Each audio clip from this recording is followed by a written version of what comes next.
Playing tight may have saved you from some of the biggest mistakes, but the safe decision starts costing money when it becomes the only decision you trust. My name is Brandon Sligh, and I am a professional poker player and coach who has been winning for 7 straight years. When I work with players over 45, playing too tight is one of the most common leaks I see. So I am going to show you how to keep your discipline while finding the spots where taking action makes more money. Let's say you are playing 1-3 and are $300 effective. It folds to you on the button with King 4 suited. The small blind has not been 3 betting a lot, and the big blind calls too many hands. You decide the hand does not feel strong enough and fold. Nothing bad happens.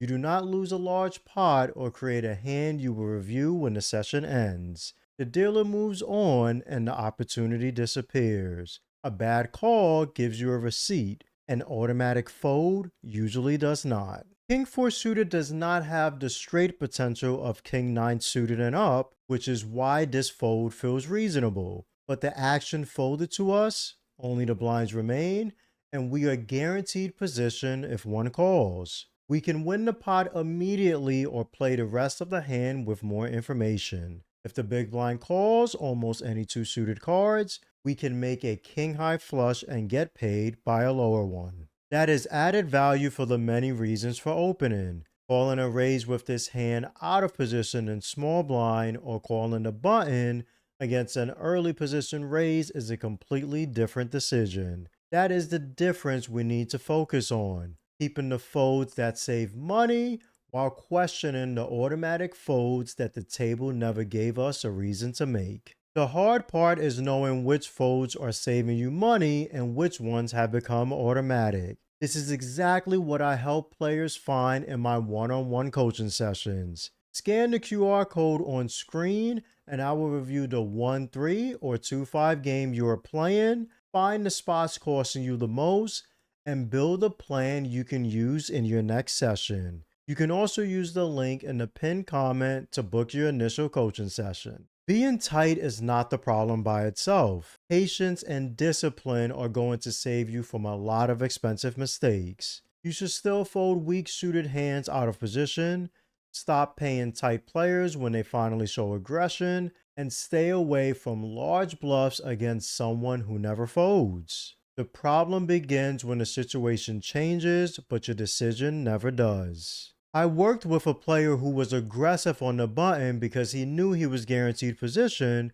but became much tighter from the other seats because he did not want to play the rest of the hand out of position. He was not a tight player everywhere, but the automatic folds showed up in specific situations. This matters because your goal is not to take this as the call-in to play more hands. The goal is too broad and can get you in trouble. Find the exact spot where you keep choosing the safe action without checking whether your exact poker game supports it. So how do we know whether that King 4 suited fold was discipline or whether it was automatic? Start with what makes the button different. Every player except the blinds has already folded. If you open and one blind calls, you will act after them on every street. When they check, you get to decide whether to take a free card, bet for value, or apply pressure. Position gives you more information before you put additional money into the pot. The blinds matter just as much. If the small blind is 3 betting constantly and the big blind is making your life difficult after the flop, folding a close hand can be disciplined. If there is a straddle, the stacks change, or one of the blinds is waiting to attack every button open, the situation changed and your plan should change with it. But that is not the situation we created. The small blind has not been fighting back, and they usually do not in lower stakes, and the big blind calls too many hands. That gives us 2 different ways to make money. Sometimes both players fold and we win what is already in the middle. When the big blind calls, we play in position against a range containing many hands that are going to miss the flop or make weaker draws. This does not mean we open every hand because we have the button. It means King 4 suited deserves a real decision. If your entire thought process was, this hand does not look strong, You ignored the position and the players who were still involved. The fold may feel disciplined, but the decision was incomplete. You do not need to guess whether this keeps happening. Track one spot for one session and let your decision show you. Before you play, write down unopened button. Every time the action folds to you there, make one quick note, normal action or a discomfort fold. Do not judge the exercise by whether the open would have won. You are not trying to prove every button fold was wrong. You are separating folds backed by the table from folds made because the hand felt uncomfortable. If you realize it's because of comfort or you have the perspective of certain hands being bad when they aren't, you found a spot worth correcting. Knowing that you are missing opportunities is easy. Knowing exactly which ones belong in your game is where most players get stuck. In a one-on-one coaching session, I can use your positions, stack sizes, opponents, and repeated decisions to build an adjustment around a 1-3 or 2-5 game you are playing. Scan the QR code or click the pinned comment to book your session today. There is another side to all of those discipline folds. If the table has been paying attention, you may have built an image that you were never using. Now let's take the same King 4 suited into a 2-5 game, except this time we are going to use the image all of those tight folds helped us build. We are $500 effective, we have shown down strong hands, we have not been involved in many pots, and the players at the table have started giving our bets a lot of credit. It folds to us on the button and we open to $15. The small blind folds and big blind calls.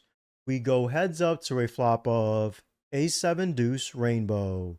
The big blind checks, and now we have a decision with king high. We are not betting this flop just because we have a tight image. The open made sense before the flop. The dry ace-high board favors the preflop raiser, and this big blind has already shown that they fold too many hands to small flop bets. Betting around $10 makes sense because of the board and what this player has shown us. Our image gives that bet another reason to work and become even more profitable. This is how you use a tight image without abusing it. The board needs to support the bet and the opponent needs to be capable of folding. Then your image adds credibility. It also has to have real hands backed up by it to support your tight image. Showing pocket kings, hearing someone say you never play a hand, or watching this opponent fold to your earlier bets is information. Now change the player. If the big blind calls every flop bet with bottom pair and even hands that do not contain a draw, the bluff stops making sense. Against that player, use your image when you have a made hand and they still refuse to believe you. Being tight does not give you permission to bluff an opponent who is a bad candidate to target. You can spend 3 hours folding the right hands and building credibility, but the image only has value when the opponent noticed it and the spot supports the action. Playing too tight does not always look like a fold. Sometimes it looks like calling because it feels safer when a raise has a clear job to extract more money from your opponents. Let's say we are back in a 1-3 game and are $300 effective. We raise the button to $12 with Queen Jack suited, the small blind folds, and a loose big blind calls. The flop is Queen Jack 6, 2 clubs. We flop top 2 pair and are looking very good here. The big blind leads $20. Calling feels safe because it keeps the pot smaller and lets us see the turn. But against this player, the call leaves too much money on the table. They have shown that they continue too wide with top pairs, with a weak kicker, and any kind of draw, so we raise to $80. The primary reason for raising is because there are so many worse hands that can call right now. Many turn cards can complete a draw or make a worse queen less willing to continue, so calling can lose action that is available on the flop. Calling can still be best in a different spot if we only have top pair with a good kicker like king queen.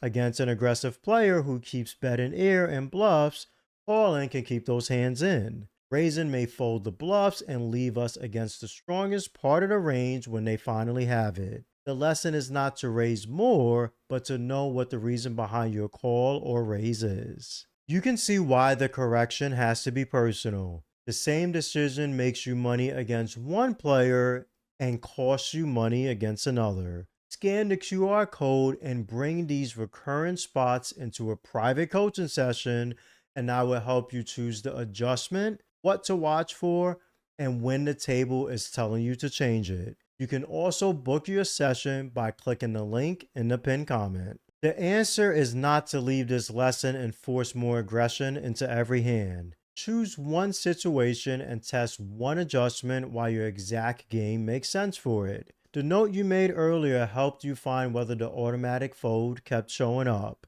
This step comes after you found a pattern. Before the next session, decide what the normal action should be in that one spot. When it appears, take that action if the stacks, opponents, and game have not given you a reason to change. Then, watch what happens. Are the blinds folding more than you expected? Is the big blind calling and giving up too many flops? Is the small blind starting to 3-bet you? Did a straddle appear, or did the effective stacks get shorter? The goal is not to keep opening because you promised yourself you would be more aggressive. You can open king 4 suited, get 3-bet, fold, and still make a good decision. Do not lose the discipline that has been helping you.